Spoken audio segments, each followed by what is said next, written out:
In 1607, English settlers arrived in America. This was the beginning of colonial immigration. Our country is founded upon immigrants, but now illegal immigrants are living in fear and anxiety of deportation.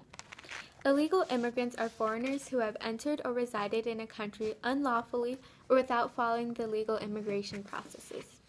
Reasons for immigrating may differ.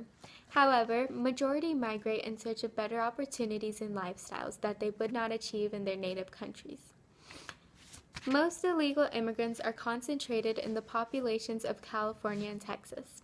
The conflict of whether the United States should provide a path to legalization for illegal immigrants has been ongoing, especially since the latter half of the 20th century. I feel that the legalization of residency for illegal immigrants should be permitted. They pose no threat to our country and should be provided a path to legalization. Our damaged immigration system has resulted in the separation of many families. It's only logical to assume that allowing undocumented immigrants to gain legal status could keep their families together. Many children of undocumented parents are put into U.S. foster care systems because their parents are either detained or deported by immigrant officials. Why would you want to split up someone's family? What satisfaction do you get out of that? Would you want your family to get torn apart?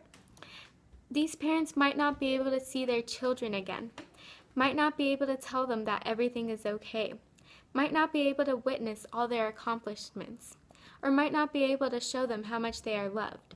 Separation within the family will not only affect their parents, but impact the children. Moreover, if undocumented immigrants continue to be deported, then it is estimated that an additional 15,000 children from undocumented parents could end up in foster care homes. There are already 397,122 children in U.S. foster care systems, and most child welfare departments do not have the resources to handle the expansion of this many children. Our country needs to stop tearing families apart and preserve the space in the foster care systems for much more important causes. Legalizing the 11 million immigrants present in the United States would also boost the nation's economy. The United States gross domestic product would add a whopping $1.5 trillion. This would be the largest measure of economic growth in 10 years. If everyone had jobs, this would translate into growing consumer purchasing power and benefit the United States economy greatly. Furthermore, immigration is a natural right that is built into our humanity.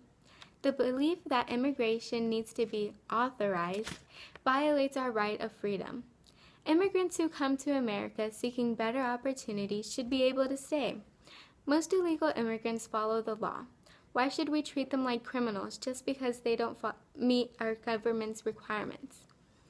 On the other hand, some of our population may feel that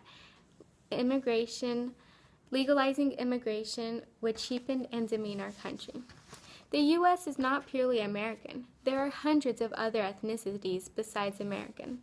Why would letting undocumented immigrants stay in our country demean our country if our nation already consists of immigrants? Some ethnicities include African American, Mexican, Filipino, Korean, American Indian, and many more. As you can see, our population is immensely diverse and not just white Americans.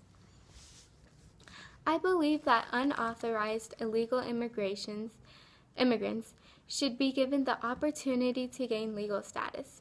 Families won't get torn apart. This leads to U.S. foster care systems declining numbers of children, which means more children are in a happy family. The U.S. economy will also improve due to more people paying taxes and consuming. If the economy advances, this could potentially benefit our generation who are growing up in a weak economy as it is. Also, the freedom of movement is a natural right, and anyone can move anywhere they desire, for everyone has the right to better their lives. America is the epitome of moral standards and citizen rights. How can we live up to that reputation if we constantly deny a family a better life?